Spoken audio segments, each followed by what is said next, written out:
Bonjour Haïti, tout Haïtien, tribo babo, et nous disons bienvenue sur 1804 Renaissance, show préféré là. Non, c'est Yvener du Roseau qui c'est collaborateur pour émission Assoir.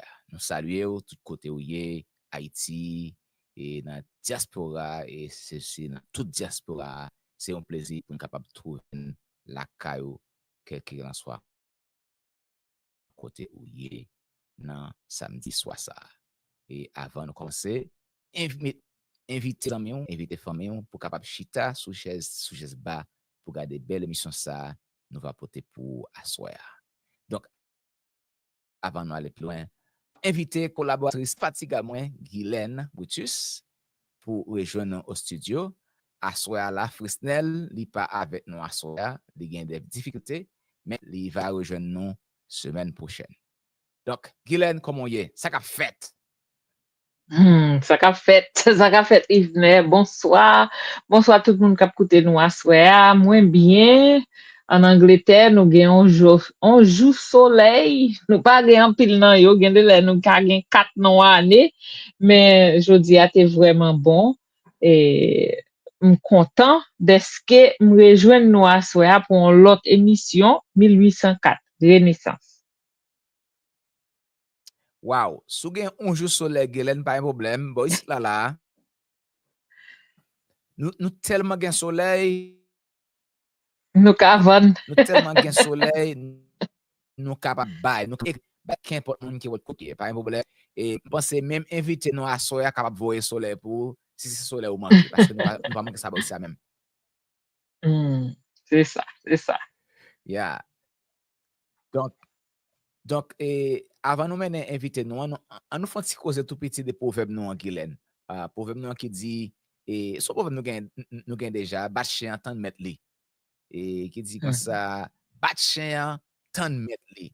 Ça veut dire que souffre l'offre monde mal ou maltraiter monde et spécialement monde qui pas capable battre peut-être pas yo, qui pas capable combattre peut-être pas yo. Rete tant tout pour. Ou joindre. C'est ça même, c'est ça même. Là, me penser de ça, me penser. Des problèmes ça, Guylaine. Et il venait là, me penser des proverbes ça, me penser. Et tout le monde gagne en anglais, ça veut dire angel, guardian angel, cap surveiller yo, cap protéger yo. So, tout le monde gagne un gardien, un ange gardien, cap surveiller yo, cap protéger yo. So, là où maltraiter un monde, là où faire un monde mal, toujours connaît, gagne l'autre monde cap protéger. So, peut-être jeudi, peut-être demain, mais on va toujours jouer une réponse ou. And, yeah, so vraiment, voulez payer attention, j'en traite monde.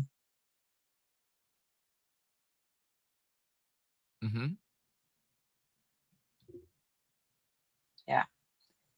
Yeah, moi, et de temps en temps, et connexion à position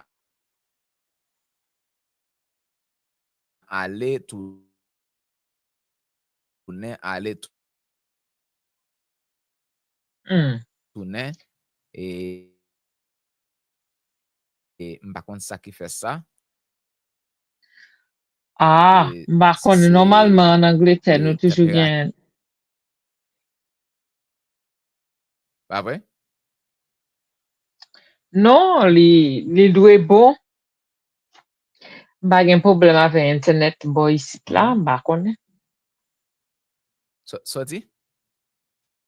Pas vraiment de problème avec Internet, boy, ici, là. Je ne connais pas dans même chambre toujours qu'on y est, peut-être c'est ça raison. Ok, les bons qu'on y a, les bons qu'on y a. Yeah. Donc, non pas prendre le temps pour nous capable bring our guests. And tonight we have a special guest on our show. Let me go ahead and take the proverb off so we can introduce our amazing guest on the show this evening. So, as I said earlier, we're going to have a great show for you tonight. So, as you all know, this month and the rest of the year, We are talking about how we can build a unified Haitian community. So tonight, I'm really honored to welcome someone whose work not only groundbreaking but soul stirring. We're talking about Dr. Petrouchka Moïse, a cultural force, an artist, scholar, a visionary, as a professor, curator, and creative rooted, born in Haiti, in Brooklyn, dedicated her life to preserving and elevating identity through art, technology, and education. And she is the co-director of the Haitian Art Digital Crossroad project, which is a revolutionary initiative that is making the world's largest public collection of Haitian art accessible online, creating a bridge between memory and innovation. Her research, her Beautiful. artistry, and her leadership speak to the core of what we believe in here at 1804 Renaissance, which is reclaiming our narrative, uniting our people, and building the future we deserve. Dr. Moïse, welcome to the 1804 Renaissance. It's an honor to welcome you to the show. Hello, everyone. Thank you very much for this opportunity. Welcome, Dr. Moïse. Yes. Welcome, welcome. I'm so happy to be here. Really excited. Very good. Good. Yes, we're so happy to hear you. We're so happy to speak with you this morning, afternoon for some people, and morning for some people. And we know when it comes to broadcasting, especially we have content on YouTube and all over. So we can't really say this morning. So someone who is going to be watching it later is probably going to be morning for them, and someone else is probably going to be daytime for them. So, so when it comes to the internet, it has no time. So Yeah. it's when you watch it. So whenever you watch When it, you keep on watch it. regarder là, bonjour, bonsoir. Yes. Bonsoir tout le monde. Bonjour tout le monde. Salut la société. Voilà, voilà, voilà. Salut, Ah, salut. bon. L'autre dit, salut la société, me songe l'aime petit. Et c'est ton bagage, me compte de comment on dit en pile. Bonjour la société, comment nous y est?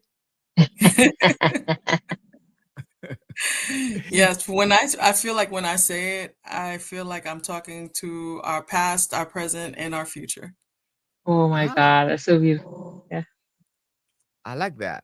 Bonjour la société, l'autre dit bonjour la société. Toute société a dette. Ni présent nous, ni demain nous. Ah, moi aime ça, moi aime ça. You can't leave the ancestors out. You know what I'm saying? No, never. Yeah. You En gotta wrap parlant it des all up. ancestors, me songe longtemps les m'a grandi à Haïti et gon coutume, m'te kon jouer grand moun yo ap fait. OK? Et les ou levé nan matin avant yo levé à boire café, yo prend tasse café a, y a vire dans plusieurs coins. J'étais glou. Jeter de l'eau. Yes. Ça c'est pour ancêtres yo. Vous comprenez? Yes. Ça son bagay, m'ge recommencer dans coutume ça, vous comprenez? Parce que Yeah. l'aime de qu'on l'a fait, c'était l'aime de ti moun petit, m'pas ka comprendre ça. Vous comprenez? M'pas ka Right. comprendre valeur en ancêtres nou yo et nous pas ka comprendre qui ça ancêtres te représenter pour nous. Mais Yeah. qu'on a la Et puis, grand, nous comprendre ça. il venait ba qui pi belle là, c'est pas celle nous fait. Yeah. Japonais fait et Aborigine, Indien, Américain, tout le monde fait. Son bagay qui fait le monde entier avec religion authentique yo, religion naturelle yo. And c'est pas Exactly. même dans culture religion. I mean, growing up in Brooklyn, one thing we always do is pour one for our homies. Yeah. So, you know, you gotta pour one for the homies. So it was just it fit perfectly. And then when I found out Recognition. that we've been doing it since the beginning of time, I was just like, oh, okay, let's keep it doing, you know. So yeah, no, every morning, jeter de l'eau pour les ancêtres. Well, then starting tomorrow, I'm gonna start jeter de l'eau for Dessalines, Toussaint, Pétion, and my dad. There you go. Yeah. Definitely. Because- Be intentional. Yes, be intentional. Because once you have a family member that passed, they become your ancestors, Yes. right? They become your ancestors. So yeah, so definitely much respect for the silence. So Dr. Moïse, so we gave a short intro about you, which I always believe the introductions that we make about our guests don't do much justice. So please tell our guests who is Dr. Un pile moun ki pa gade show sa la, ki tan doit parler créole, y a demandé si c'est Russian ou ye. Vous comprenez? Dis moun yo qui Yeah. est-ce. Eh bien, non, nom c'est Petrouchka, vraiment c'est Petrouchka. And so c'est un monde qui aime dit black kankou papam, kankou mamam. And the way that I ended up with a Russian name is when I was born, grand-mère te voulait nommer Ingrid, right? She wanted to name me Ingrid. My mom, she wanted to name me Gabriel. So they started an argument, and my father walked in, and yo di choisi. And he knows better than to choose his mother over his wife. So li di Petrouchka and li kite chamna. C'est ça. En final, Petrouchka petit lanye. And Petrouchka is a Russian name. It's a ballet written by Igor Stravinsky, and it means in old traditional Russian, it means beautiful doll. Oh, wow. It's a nice story behind it as well. Petrouchka. Yes. Petrouchka. Wow. Ça fait que Haïtiens non sont nation qui vraiment créatif. I mean, we get creative in everything. In our food, in the name we name our kids, you know. Non blague nou. No black, no, black right. We have to have a good story behind everything. We have to have a good Yes. story behind everything, yeah. Very good, very good. So we'll kick this off this afternoon, and again, as I said, this afternoon or evening for some people. So to dive in our show, and we ask you to, if you haven't followed the show, please follow and like, and also share with your audience, so we can inspire more people, and also our content can be shown to your friends as well, and family members, and everyone who love Haiti, who love content about culture and history, because our narrative is to help reshape the narrative about Haiti. So with your help, we can continue doing that. We can continue to sell a better image of ourselves and our country. So, Dr. Moïse, you've described art as a tool to reclaim narrative and memory. Yes. In your view, how can Haitian art, especially in digital form, help bridge the gap between Haitians at home and those in the diaspora? I think it has several. It's very layered. It's not like a simple answer in the sense of what one thing that I feel that I'm trying to accomplish to do in building the Haitian Arts Digital Crossroads project. When I designed it, there were several gaps, as you were saying, that existed within our culture. The first immediate gap was the fact of we don't know the amount of Haitian art that is sitting in public institutions in their permanent collection, right? I feel like as a culture, we take it for granted because we see it everywhere. It's part of our lives, it's part of our upbringing, it's part of our signature, and we don't see the level of, I would say, erasure or absence in the spaces that we belong in.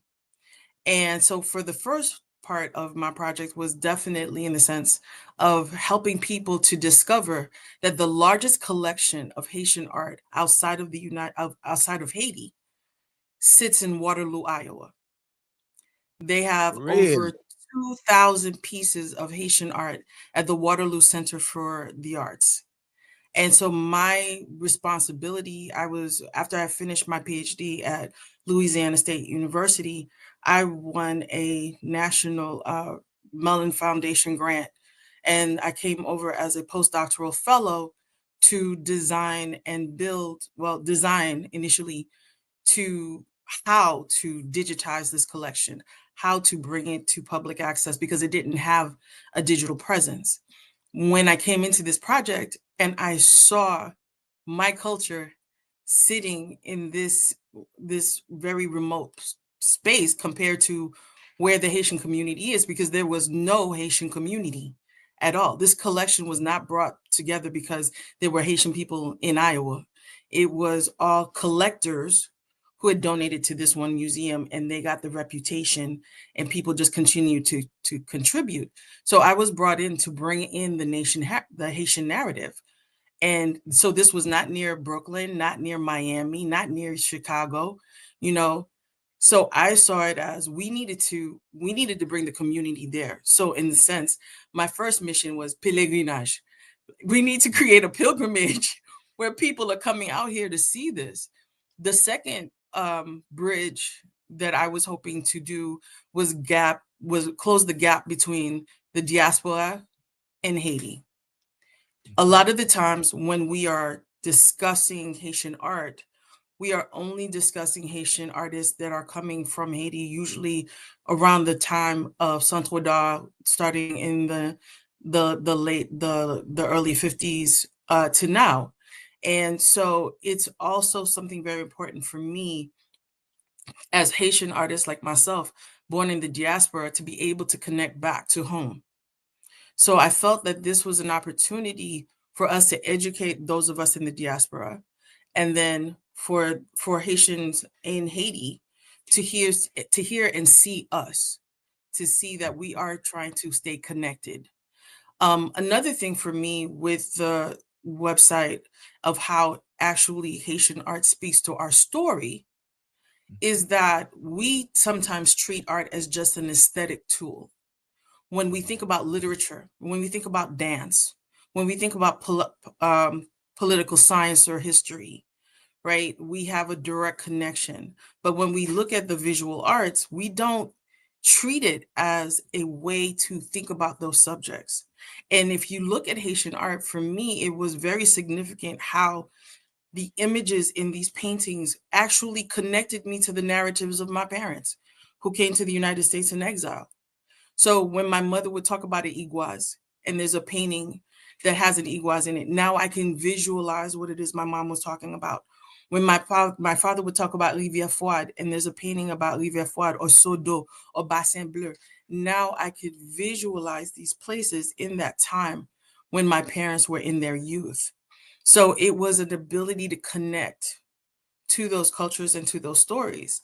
And I think that the last thing that I was trying to also do is invigorate scholars to write more about the arts, invigorate artists to be better artists and write our narrative, to be better collectors, to be better stewards in the museum and the library space as we think about our narrative in the digital space. Because one of the things that is very significant when we're talking about data, when we're talking about preservation, when we're talking about technology, we have to have the right vocabulary to connect that work.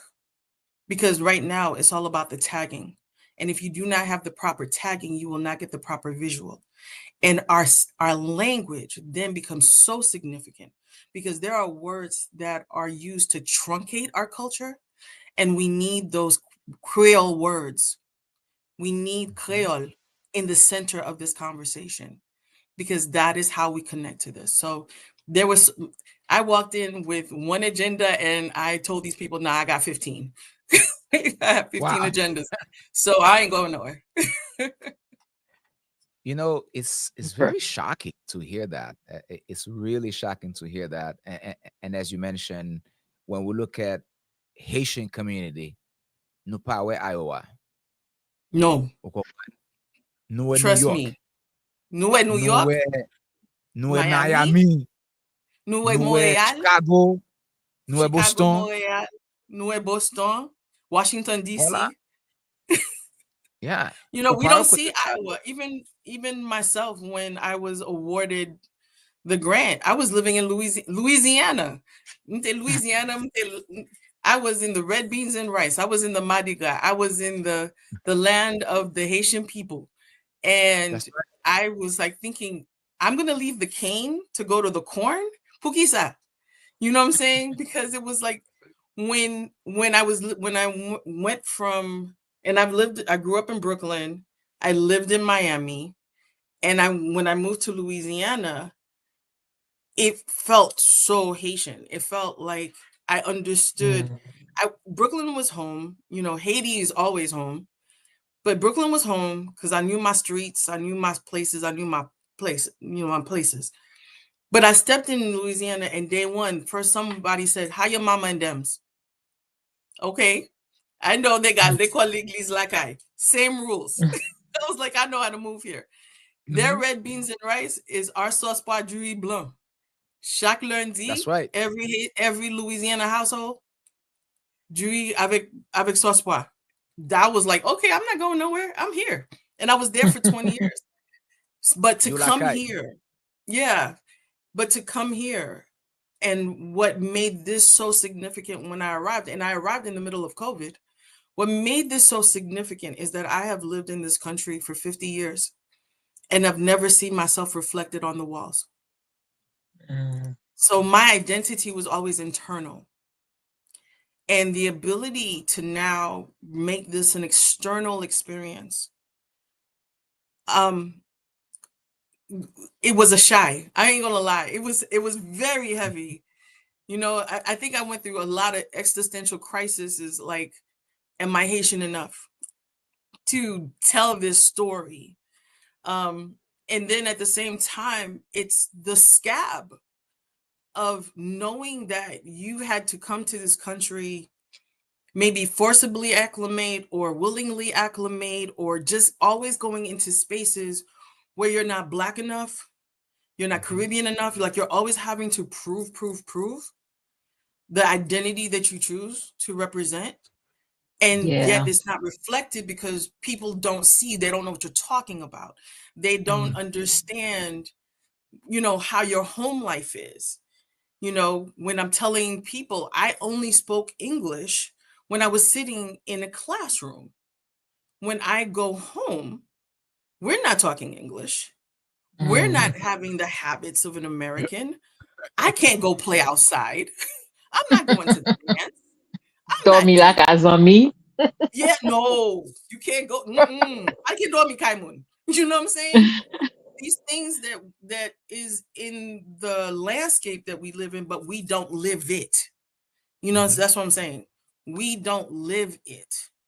So to have this responsibility to put a narrative on 2,000 pieces of art, for me, there was a certain level of anger I had to balance, Then at the same time, how can I bring this to my children? How can I bring this to my future grandchildren? How can I bring this, to my grandchildren? And how can I bring this to the future grandchildren I'll have and everybody else's? How can I honor my parents? Because they're the ones who gave me their stories, who gave me their existence. And I became the steward of that. So how do I honor them and then bring awareness? So it was definitely a task. But one of the things I said, I was not going to do this alone. So there's two things that I will always rely on.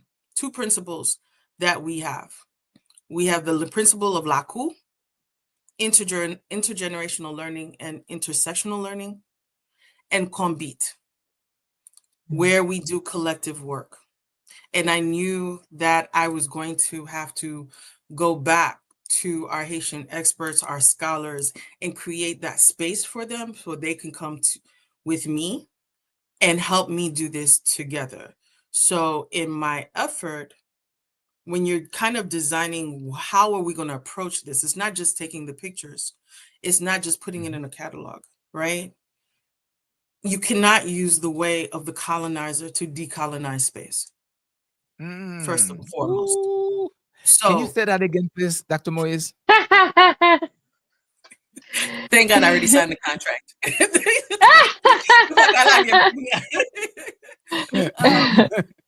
No, for real. I said it day one. When we had in 2020, when I came onto this project, we had devastating events happening across the diaspora. We had George Floyd. We had murders. We had disruption of our society, of our homes.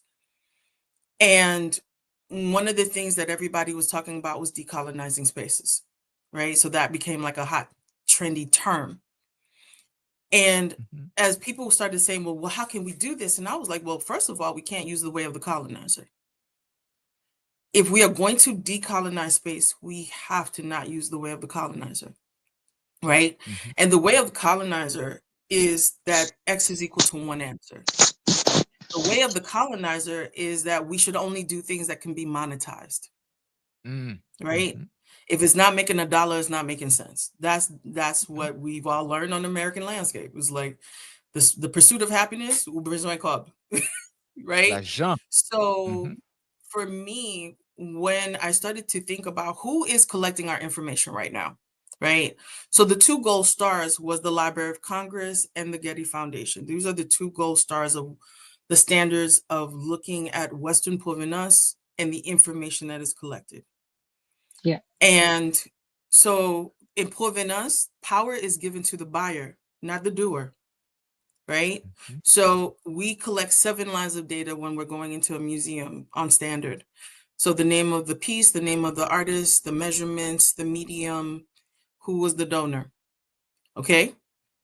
In majority of Haitian art collections, if the name of the artist, if the name of the piece is not known, the person who contributes it to the museum, the donor, can rename it, okay?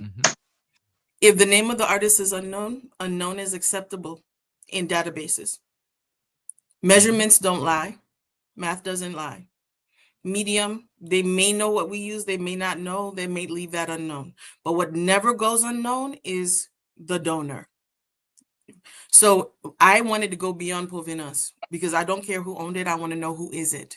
I want to know who the artist is. I want to know the community they came from. I want to know the materials that they had access to. I want to know the readings that they had influence, because when I analyzed it with the Haitian analytics, with Haitian intellect, those 7 lines of data can unpack to 128 lines of history that we can talk about. You may not know what it is, but if you ask a person from Latibonite about an artist from Latibonite, how and why and where did they make that, you can do tout bagay, right? But those buckets don't exist in databases. So I knew that even if I was able to collect all that information, where are we putting it? So I had to kind of go back, build a platform that I would create those buckets of information. And so my methodology is going beyond provenance, where we look at the 128 lines of data. We look at the object and the table by itself, of its materiality, of its history, of its presence. What is this piece talking about in the foreground and in the background? I'm talking about the artist, not just when you were born and died. I want to know where you grew up. I want to know where you were formally educated. I want to know your artistic paths, your journey. Who is your teacher? Who is your apprentice? Who are your colleagues? What co-ops did you belong to? What movements did you belong to? And today, what's your digital presence? Do you have social media? Do you belong to a group? Do you have a website? Where's your narrative? Right? Then, of course, we want to know what exhibitions has this one piece been in? Because traditionally, our art was relegated to naive and primitive. And that is a moniker that was given to us. And also, we willingly accepted it because it opened doors. Okay? And of course, we're not going to rock the boat because it gives us an ability to be seen as modern and contemporary. However, when you look at a voodoo drum, it could be in an exhibition about women, music, religion, economy, all of those things. So our narrative is a lot more complex than naive and primitive. So if we are doing an analysis of how many ways we have been interpreted,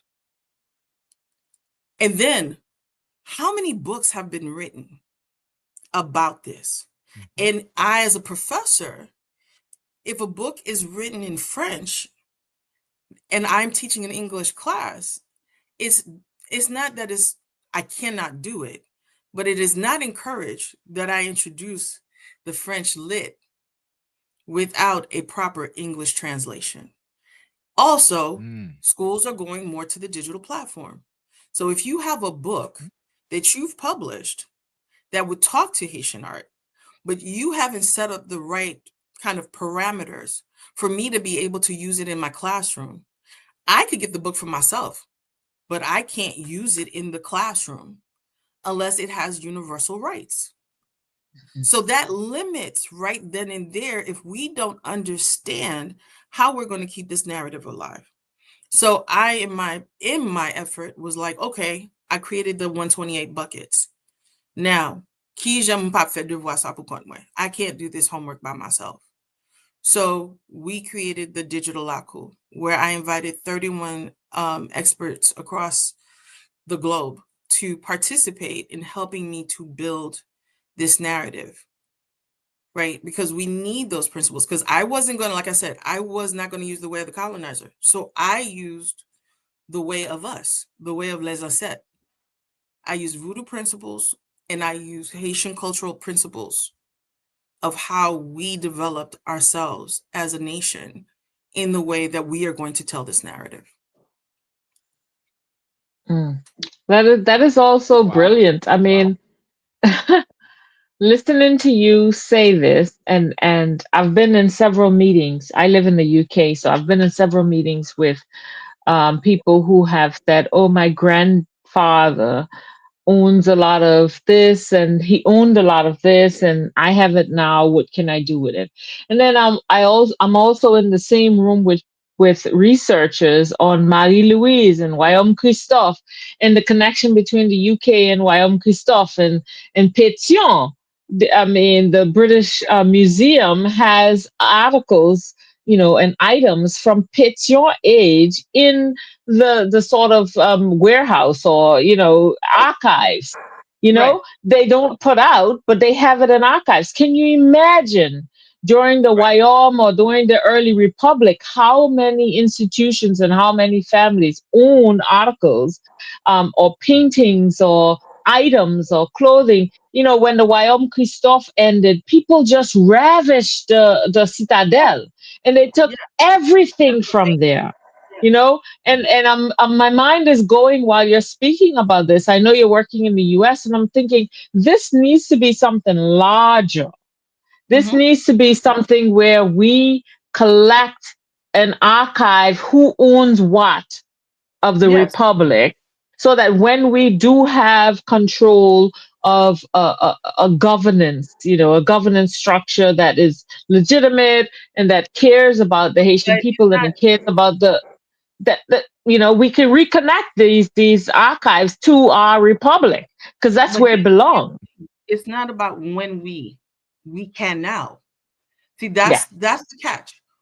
We can now through digital space, right? Because if somebody comes through Iowa, it wasn't going, I was in your neighborhood, let me come and say hello. You intentionally had to come here because I have to intentionally come here. It is not along the way too, right? That's why I said to create a pèlerinage, to create that kind of ability that if you cannot physically come, that does not discount you to the ability of knowing, right? Yes. It doesn't discount you from the ability of knowing. And my project started in the United States, but like I told you, they thought one project, I made it into 15 because now we are international.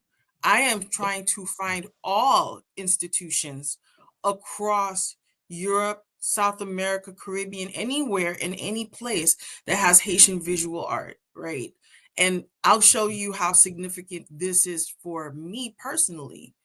As I was doing this work, my cousin reached out to me and said, I think we found a letter of General Moïse, right? General Moïse is my ancestor. And we have always had this belief coming from as early as my great-great-grandfather down que pour la famille Moïse, the land belongs to the people, right? Mm-hmm. The land belongs to the people. You are of service. If you are a Moïse, you are of service to the people, okay? Your job is to not sit on your laurels. Your job is to make your branch and make sure that you produce, right? Mm-hmm. So I'm like, okay, fine. I, use my teacher credentials, fouye, and I reached this person, this man in New York, had a letter from General Moïse where he is buying land for his soldiers, right? Because that was the contention between Toussaint and Moïse. Even though Moïse was the more popular general, Moïse believed that man should not stay in the plantation system. He needs to have his own land, his own autonomy. So I bought the letter. I read the letter to see that very much so that we are still living these words, that I now have proof that this is what we are about. And that's the problem. I called my cousins. I said, yo, we got the connect, right? But it wasn't enough for me. I put it in the Grinnell Library. I want my students to also see this, and then the school, they leveled me up. They went and got the letters from all the first Republic presidents of Haiti and during the revolution and everything like that. So that letter sits with the letters of Pétion, Toussaint, everything that we have now. And I'm like, okay, now let's grow this.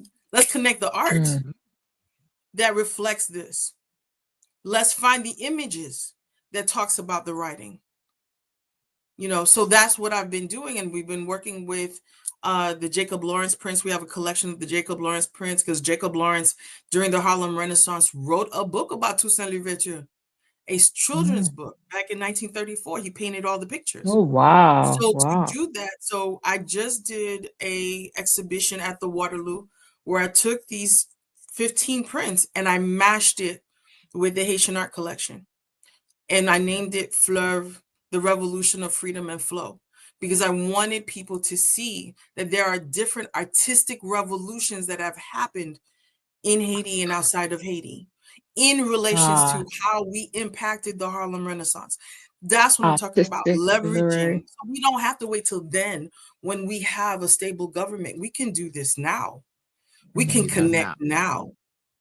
And that's what I'm asking scholars to help me do, is connect all these places.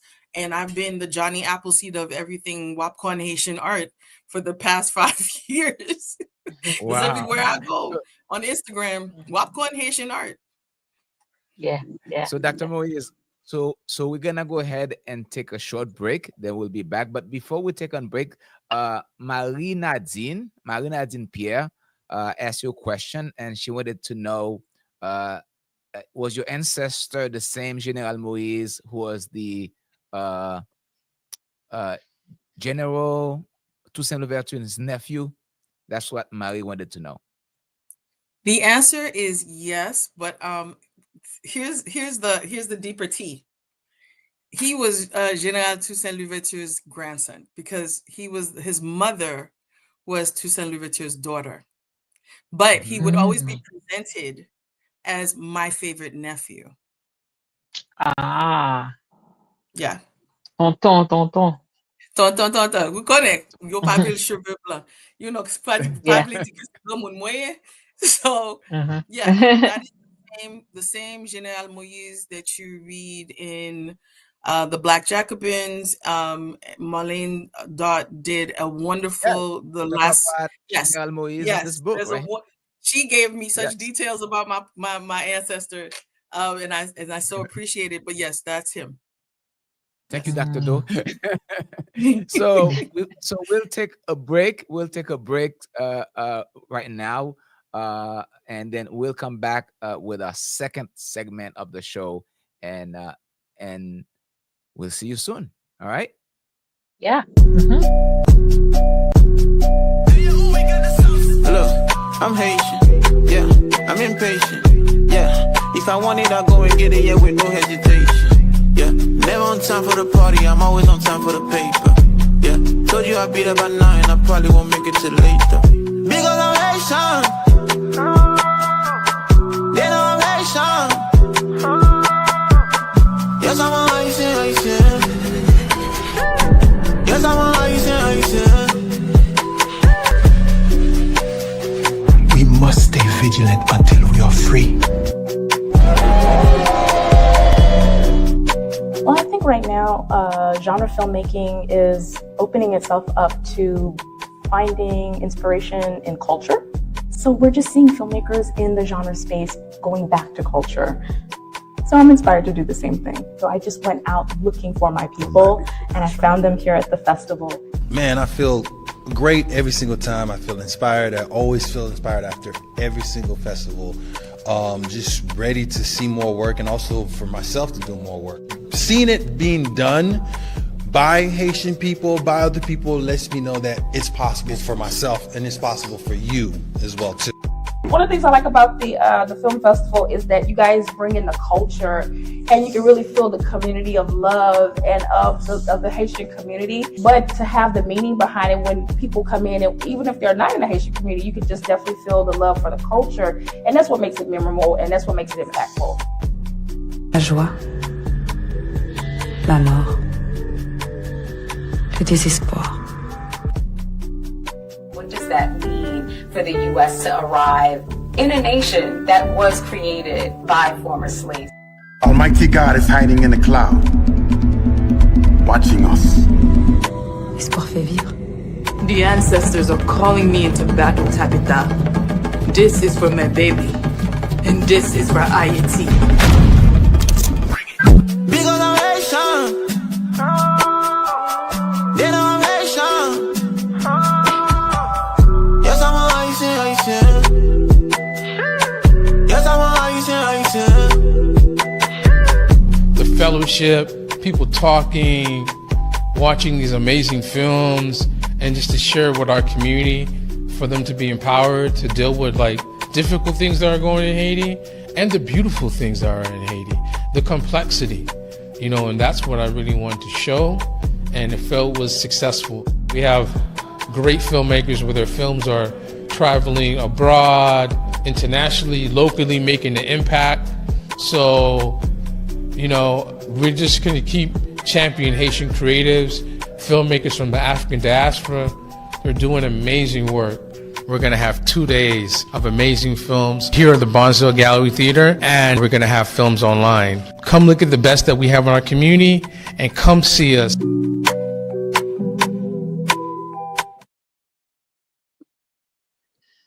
Wow. Because I'm Haitian. Well, he's really good. I love that singer. Oh yes, me too. And by the way, I am gonna be at this event on the 16th. So yes, definitely. And I'm gonna meet you for the first time in person. So That's we're gonna do right. some short That's interviews right. together. Oh my God, I'm Very so good. jelly. I know. Not just one ticket for Gillen. oh, live, right? Maybe you can watch live. Okay, we can watch live. I'll watch it live. I have my organization is doing a summer camp for kids in August, so I can't move. I see. All right. So kick us off, Gillen, with our second segment with Dr. Moïse. Well, you know, Dr. Moïse is doing a lot of things that I love, and I've been very passionate about Haiti. I'm Capoise, so you know everything that entails, you know, when it comes to culture and recognition of culture. I have never lived in Haiti, So I think at the age of 2, I grew up in the Turks and Caicos. So I have always hungered for this connection. And I've always strived to create and to recreate and to find this connection. And living in the UK, I realized the connection. I've learned about the connection between the Wyoming Christophe and Wyoming, which is the United Kingdom. And I'm just fascinated by this. And this is where I'm working right now.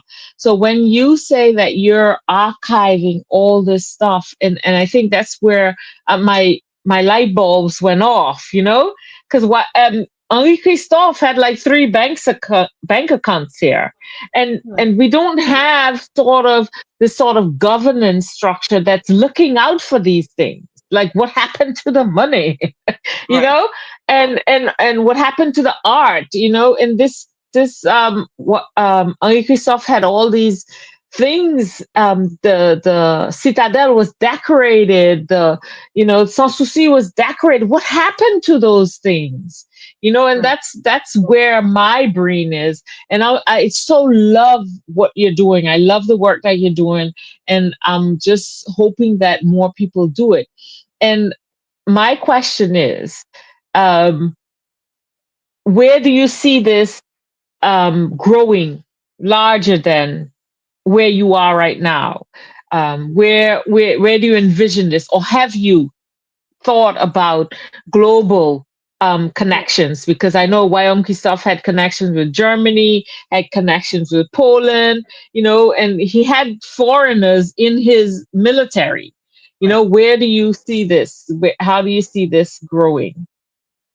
And I'm glad that you're like pivoting from Christophe, because the way that Christophe wanted everyone to recognize Haiti, not just as an island of esclaves, but as an island of culture, an island connected, and a way of celebrating all the 53 African nations, all the universality, because we were an island not just of voodoo. We had Islam, we had the Jewish religion, we had different cultures represented, and he did his due diligence. So I want people to not only see the modern, but I also want them to see the Haiti that of old, that started way before Dewitt Peters and Saint-Oda. And I definitely commend Saint-Oda and Alan B and his staff, Alan B. Augustin, who's the director now at Saint-Oda, and of what they're doing to stay connected and everything like that.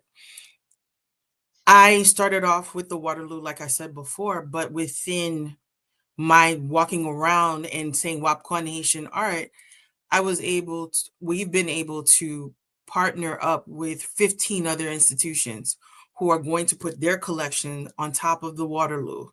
And my intent is, if you ever go to our website, the Haitian Art Digital Crossroads website, there's a map right now of where we've been able, with my students, been able to pin where Haitian art exists.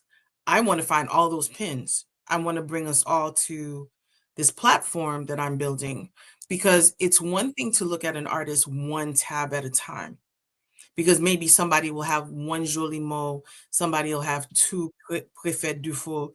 But if we're able to put all of Préfet Dufault's collection and see his trajectory, if we're able to compare a Basquiat with a Rosemary Desrousseaux and be able to see that, we're able then to have bigger conversations. So my intent is to, one, bring in all of the public institutions and work with all of the organizations to bring in this in a public space. And I've even had collectors who've come in and said, I want to work with you. I want to find ways of working with you, because I love Haiti. I love Haitian culture. I don't want this collection not to be known. So I'm working on ways of doing that. Also, I'm not working on being the only person in this space. So I'm looking for people who want to work, who want to learn. I'll be immortal once I cross the waters and become, myself. But until then, what we have to understand is it is stewardship. I am the keeper of my parents' stories. And I've been able to expand those stories. But I know that there are other griots like myself. There's other people who have that sense of responsibility. And we need to start investing on who's going to take care of that legacy. Right? Because we always say, si ou di dis moun, tout moun connaît, right? So if we bring in 10 people doing what I do, and those people bring in 10 more people, and those people did, we've got our army. And that's what Christophe did. Christophe built an army not just of defense, but he built an army of literaries. He built an army of visual artists to take note, to make history, so that we would not forget that this is what we are able to accomplish. Right? We know how many bodies it took to build a citadel, and it still stands today. The only thing it stands today. The narrative, right? Yeah. There's so many stories. When I found out that the waterworks, the system, the grounds at Saint-Souci still work to this day. That still has running water. Through it. You know, so those secrets of those masons pass on. Right? Pass on. And it's amazing because at that age, when the rest of the world didn't thought of you as cattle, this is what you've created. And that's why I love Royaume Christophe. And I think that's why every Haitian should try and study, because there were theater, there were plays, there were musicals, there were all sorts of things. When everybody in the rest of the world thought of your black skin as being something to be owned as cattle. And see, here's the thing, like you said, what they thought. Yeah. Not what we know. Yeah. Exactly. Definitely. So what they thought. So, I mean, I tell people all the time, it's like, what you see about Haiti is this loop of disaster, this 5-second segment of disaster. And no, you don't know the beauty of Bassin Bleu. You don't know the joy of going to Sodo. You know, the things that whenever I started going home at the age of 2, and even a cachette, when Tonto Makuts were still in the street and everything like that. So definitely I'm aging myself. But when we all are. When we were kids and we had to just be really quiet, you know what I'm saying? When I saw Makut, I was so angry because to me, you were the reason I'm not home. You're the reason I'm not sitting with my grandfather, right? But that visual was not my reality. And so when I think about what people think about us, I ain't worried who bought it. I'm worried who owns it. I want to make sure who owns it. And we are the ones who are supposed to own it. I'm not gonna somebody in the diaspora doesn't No,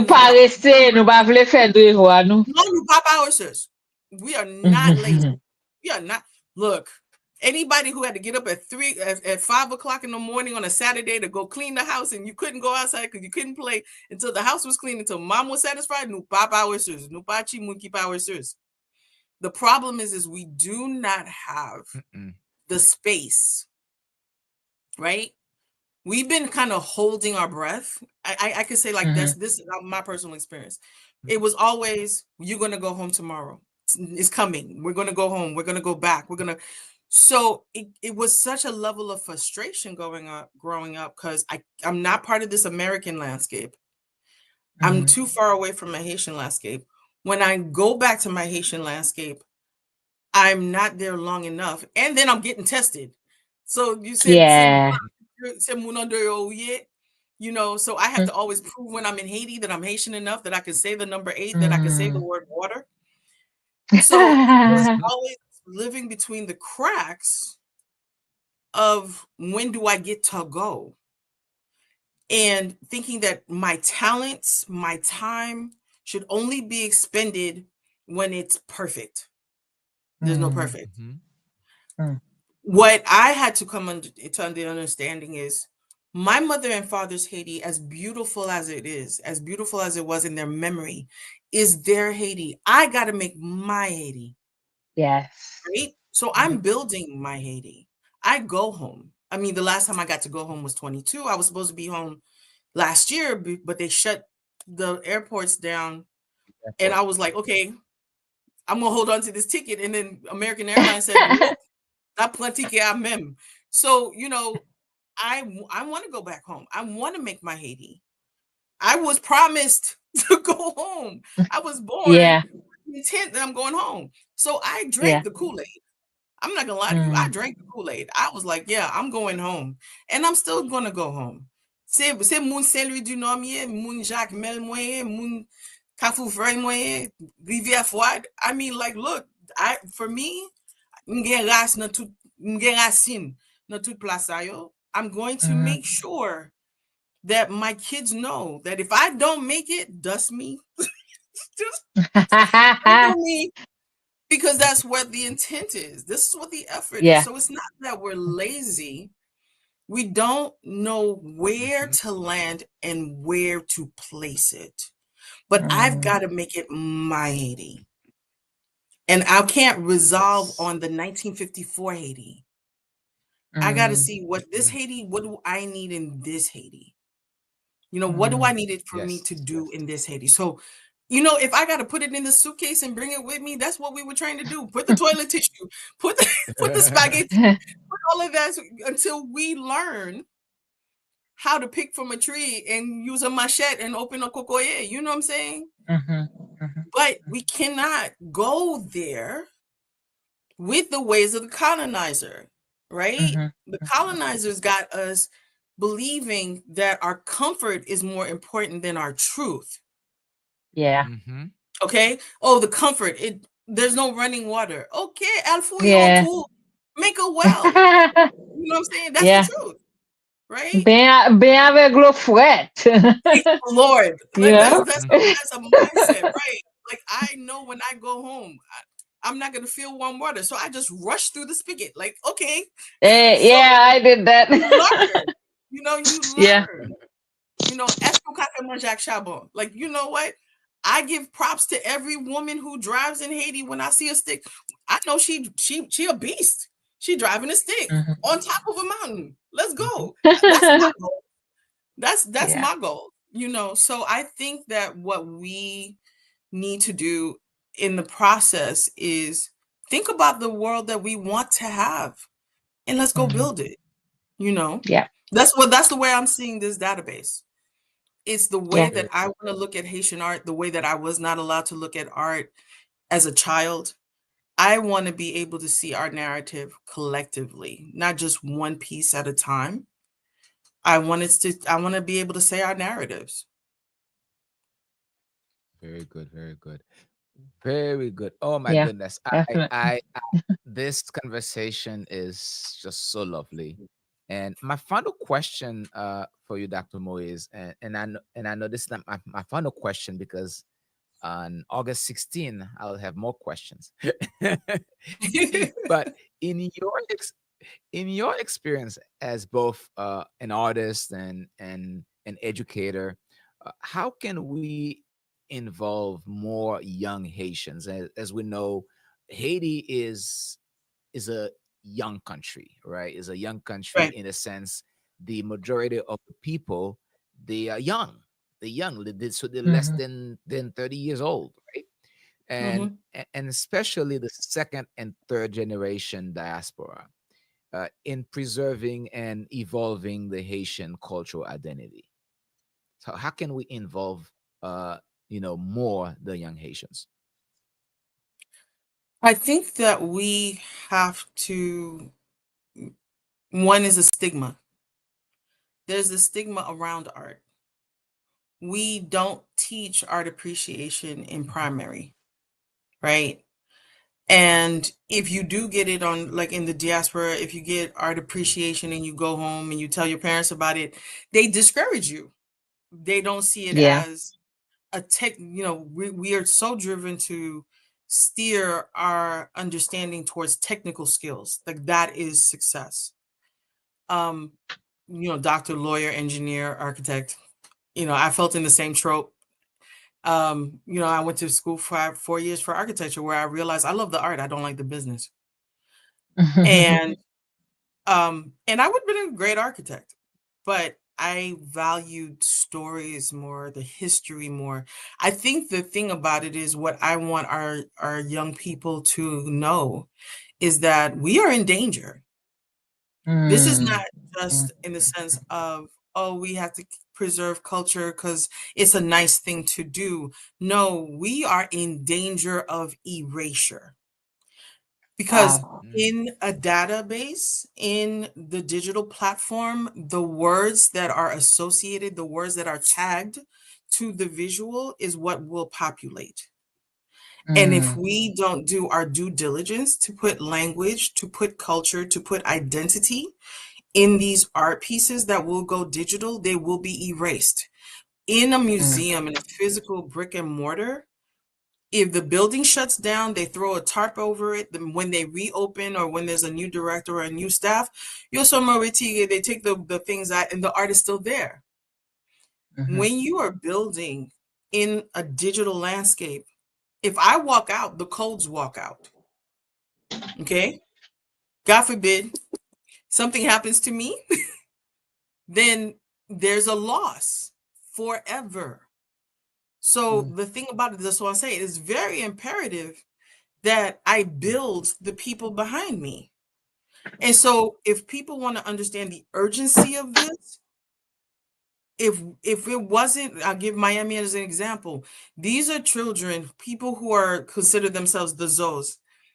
These are children who came over, their parents came over in trauma and did not want to speak about their experience in Haiti. So these kids only had the drapeau. They only had the flag. Then you l'école l'église la caille and the flag. They had no memory or no knowledge of Haiti, the land, the spaces that I can speak of. The level of pride to protect community that the Haitian community, the Haitian youth built in Miami during the late 80s, early 90s, pour protéger Gomunyo, pour protéger Chimunyo, because society allowed us to be under attack, and they picked on our elderly, they picked on our youth. Every Wednesday and Friday was a Haitian day. And when I lived in Miami, and I saw the youth who knew nothing of a land, but knew of a belief, protect and be villainized for doing it. So I raise my hats off to the power of the imagination. So I feel that our youth can imagine the Haiti that they want, the experience that they want, may they be here or there, of no longer being disrespected and no longer being erased.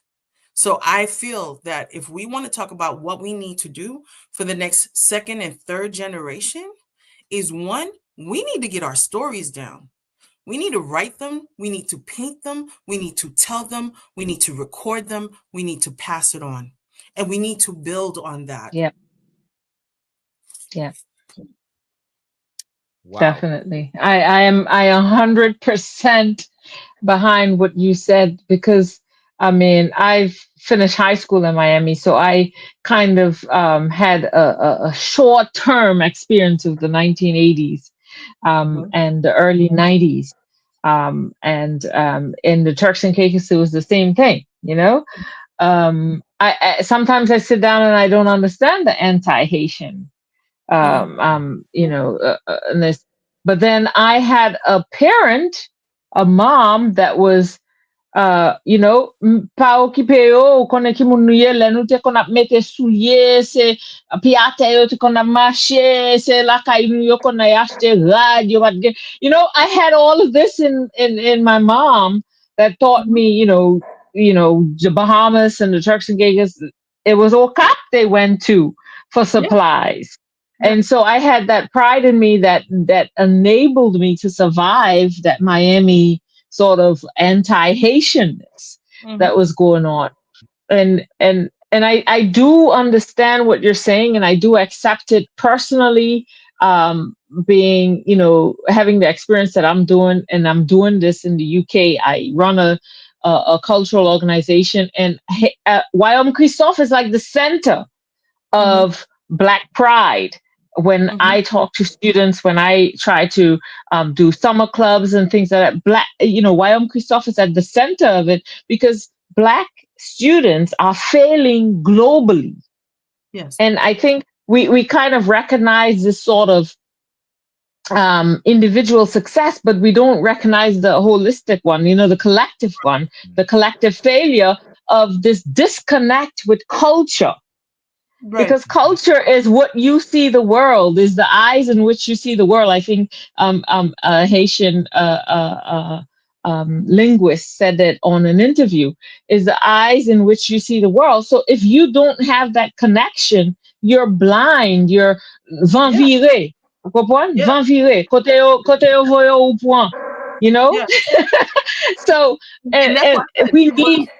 It was a crisis. Go ahead. When I didn't see myself for 50 years. Yeah. I'm an artist.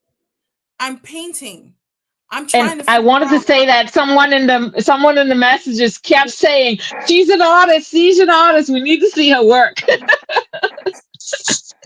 So as an artist, the way that my process and everything, like, I was like, where am I getting this from? How am I seeing this? Because growing up in New York, when you are going to the Museum of Modern Art, or you going to the Museum of Natural History and all these other places, you don't see you. But there's something in you that is making you see the world a certain way. And when you're sitting in a classroom and your teachers are asking you to cite, and you don't have enough Haitian scholars to cite from because you don't know their books. You don't know their, you know what I'm saying? So we need to connect the stories that made the visual, that made the behavior, that gives us a fierté. Because growing up in New York in the 70s, we were this small enclave, right? Everybody was like a hustle together. We didn't talk Creole in the streets. We didn't talk French in the streets. That was all home, and it was shocking for me to realize I was in a high school with Haitian kids, and we never told each other we were Haitian. We never said it. And we came back to our 35th anniversary high school reunion, and the people gave us the statistics, and they said the 35 Black kids we had in this white school, this white prep school, you guys made it all the way to graduation, right? And none of y'all dropped out. We started a class of 800 as freshmen. 535 made it to graduation, but the 35 never moved. We stayed. And then we found out the 35 of us were all Haitian. We never said it. So then they were like, well, what was it in you? We were like, Haitian parents. We could not go home, talk about we gonna drop out. We gonna transfer. They was like, you know, yeah. Because we had that at home, like you had it at home, regardless of what they were doing. As much as they wanted to other us, we had an anchor somewhere else with our name on it. And that is the anchor we've got to give the diaspora. Yeah, the cultural anchor. That cultural anchor of wherever we go. And it is not to say that we only have this identity when we are in Haiti. I don't care if I'm sitting on a mountain in Tibet. Yeah. So yeah. That's right. Regardless of the Tibetan culture, the American culture, the European culture, and we're open arm. We're not like, oh, no, no, we are open arm. We are a giving culture. I will not be shamed by the kindness that we have shown the world. Now, we may be a little naive, but, very much so. We should never be shamed of the kindness that we have given other nations for the conversation of freedom. And every place else in the world has always seen this as our blackness. Dessalines said this was our blackness. Yeah. Right? Yeah. It has never been. We are the first to develop black as a construct. Dios encore. J'ai oublié ça. We are the first. To be black is to be free. To be black means to you resist slavery. So, mache. Anu mache. That's all I can say. Aïe, aïe, aïe. Hey, en allez. I wish I could keep Révolution mentale la commencé. I know whenever you talk about decolonization, it's like, this is one of my favorite topics because I suffered from that. I suffered from mental colonization until recently. I had to learn to liberate myself, to decolonize myself. And it's the hardest thing to do because certain things that you learn, this stuff you just stick in your head.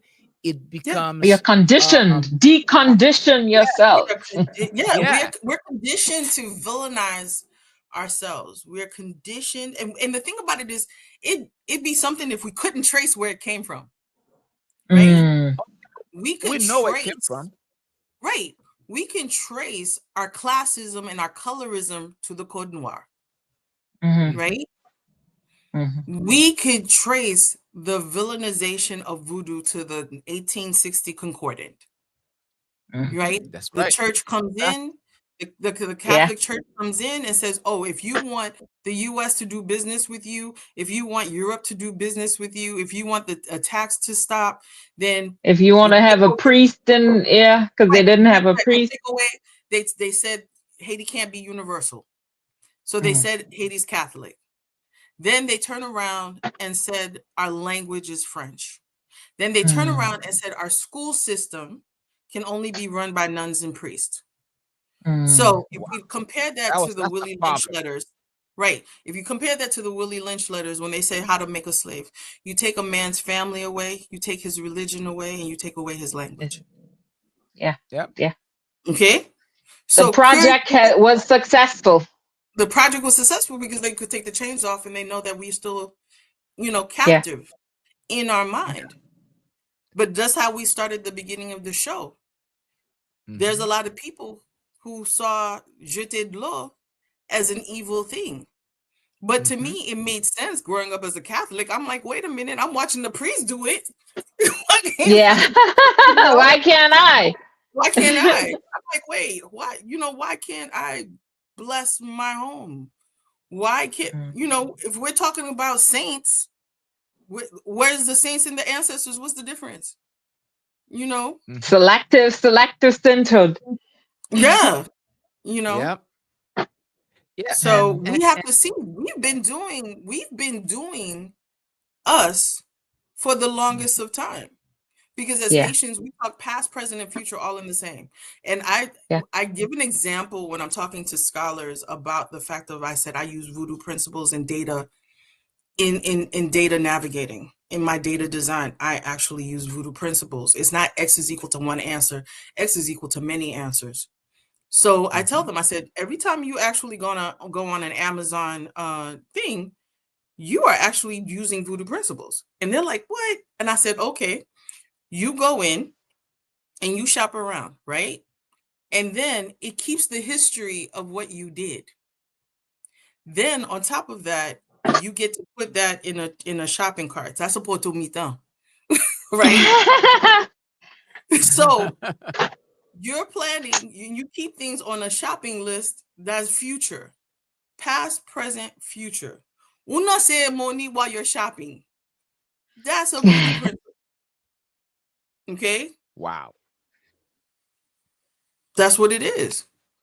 And until we change our education system to include voodoo as a philosophy, as in the education system, I don't think we'll be able to create that sort of citizenry that can love the country and love its history and love its future, right?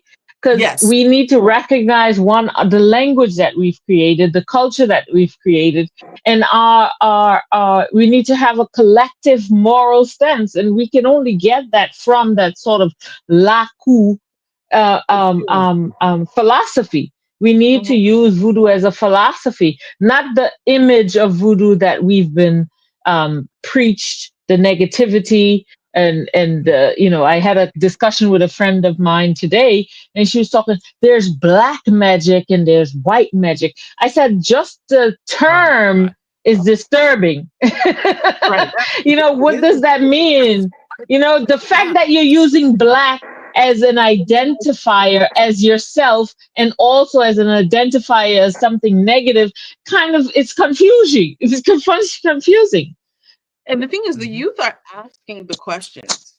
I mean, the unapologetic approach that young artists are now showing up online, because before it was like pati mamam, pati papam, no ceremony, I'm going here, I'm going there. But now it's like it's live and it's shared.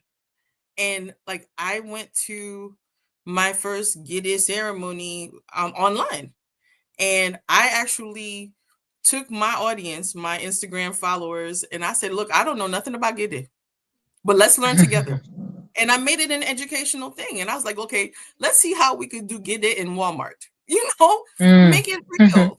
Because I was like, what's up with these colors? What's up with this? What's up with that? And what did we learn? And why did I not learn this? Let's question that. Why did I not learn this? And then, we just demystify this situation. And nous pas besoin what? We do not need to be ashamed of discovering this. And when you said, how do we create this laku, this voodoo principle to the point of the pedagogy of this is where we have to understand what the colonizer has shown us is that there can only be one. That whole concept of only one. Whereas the laku says you can learn from all. Right? Même façon ou ka apprendre nan men grand moun ou ka apprendre nan men chi moun. Oui. See what I'm saying? Tout le monde l'histoire capable. Right? And so that is where, to be able to understand how we have been made to isolate our thinking. Like, oh, if I come from this school of thought, this is the only way I can see something. No. Yep. If we want to really make it intersectional, intergenerational, we have to understand what are the true principles of voodoo. And that really, voodoo does not knock anything else out. It's so inclusive. It's the most inclusive spirituality, religion. Right. Yeah. And we see traces of Teano because the Poto Mitan is coming from the Teanos. Right? We see Islamic influences. We see Judaic influences throughout history. And sexuality is fluid. Right. It's very fluid. There's no hierarchy in Vaudouism. There's no Adam and Eve story. So when you said voodoo does not knock out anybody, and I was thinking, in my 45 years on this planet, I've never seen someone knock at my door and say, hey, do you want to accept voodoo as your personal savior? It's a way of life. It's not, it's a way of life. It's a decision. Yeah. This is, I've never seen that before. I heard a joke. This is a joke, so I don't try to offend anybody. But the joke was Christianity is the only religion that thinks that Jesus needs help. Like that Jesus needs help. Like, I'm here on the name of. Really? He got this, right? I think that people sometimes try to get away, like you said, magie is a white man, is a white man's creation. It is not ours. It's not ours. Voodoo is respecting the universe, respecting the laws of nature. Si vous faites bon, bon à privé. Si vous faites mal, mal à privé. C'est comme ça lié. You know what Et I'm puis saying? c'est même bagay avec toute religion naturelle yo, American Indian yo, Aborigine yo, tout. It's like you do good, good will happen. Do you do? And the thing about it is, it's not, oh, this bad happened. Oh, I must have done this. No, we are part of this. We are part of all of this. And when you have that understanding, then that is not you. It is not a shame. It is not this blight. It is just the beauty of understanding that life is birth and life is death. We see this cycle, right? And we see it in our art as well. We see it as our art as well. So when I looked at the season of Get It, I was like, of course, it is the closing of harvest. It is not this Halloween theme.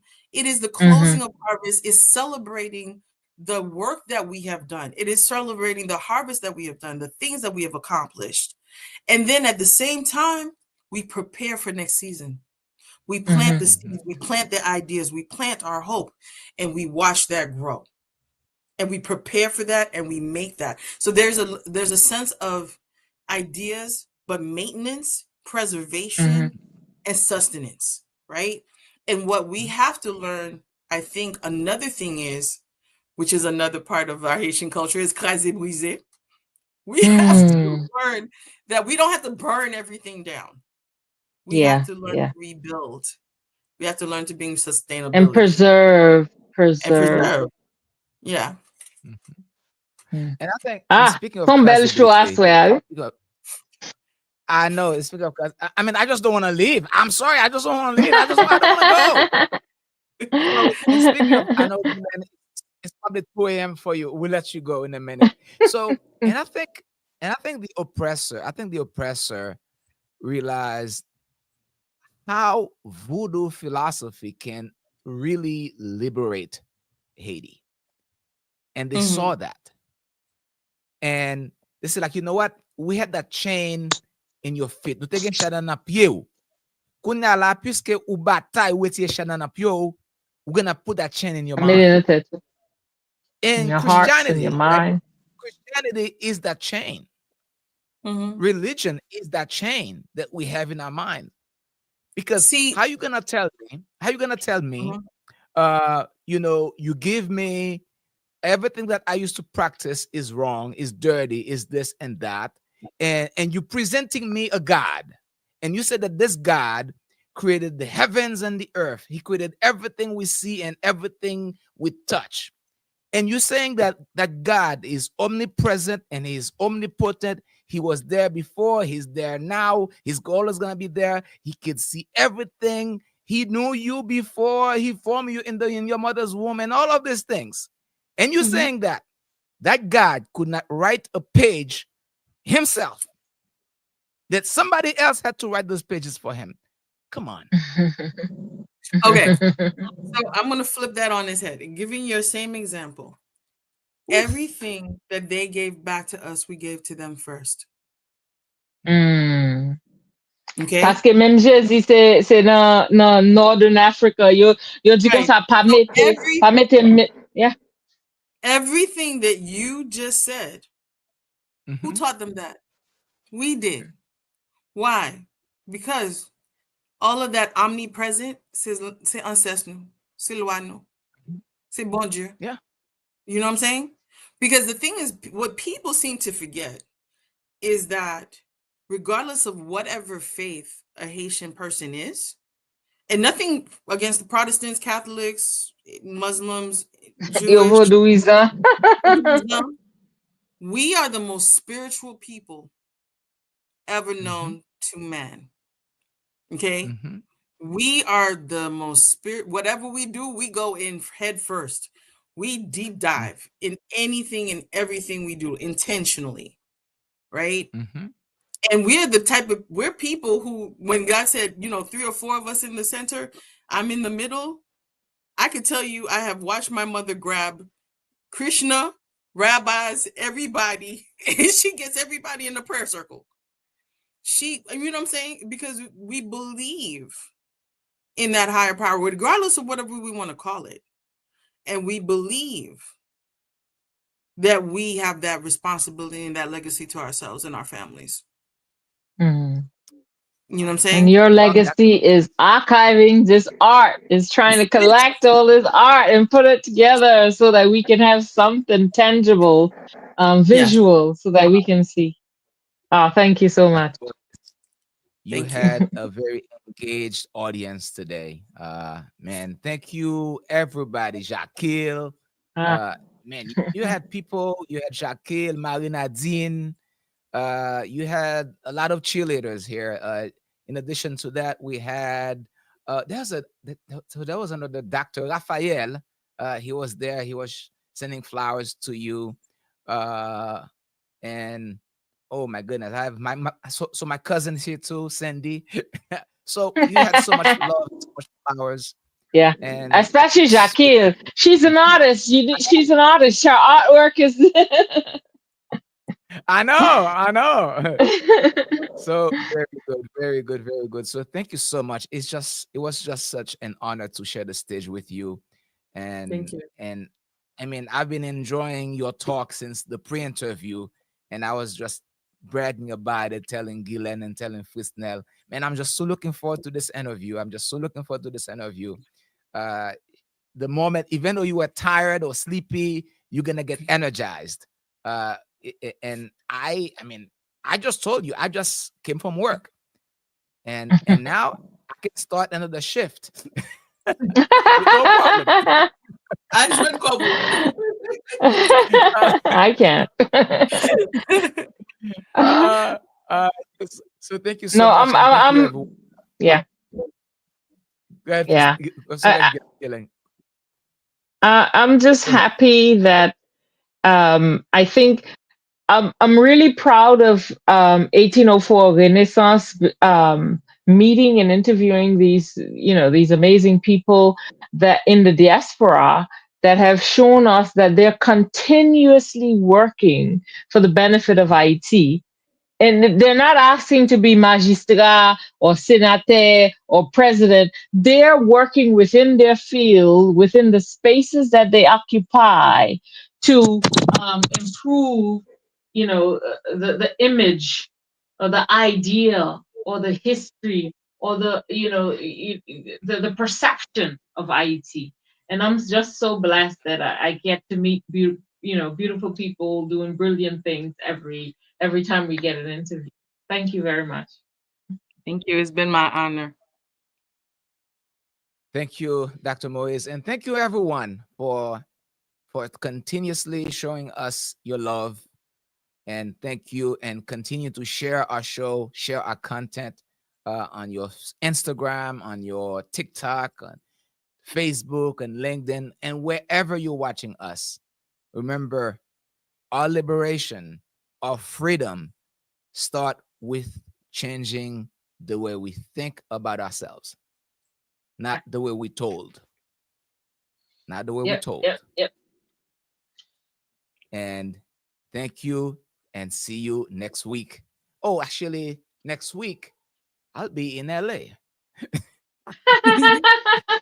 live podcast. Not next week. Oh, the week after, we'll be in LA. The 16th. Right. The 16th. Yes, the 16th. Yes, the week after we'll be in LA. So we'll be doing some great shows in LA. Yeah. So I can't wait to see you guys again. Thank you very much for watching. Thank you again, Dr. Moïse. Thank you, Gillen. Frisnell, shout out to you. You can't be here today, but you can watch the show later. All right. All right. Bye-bye. Love you, Haiti.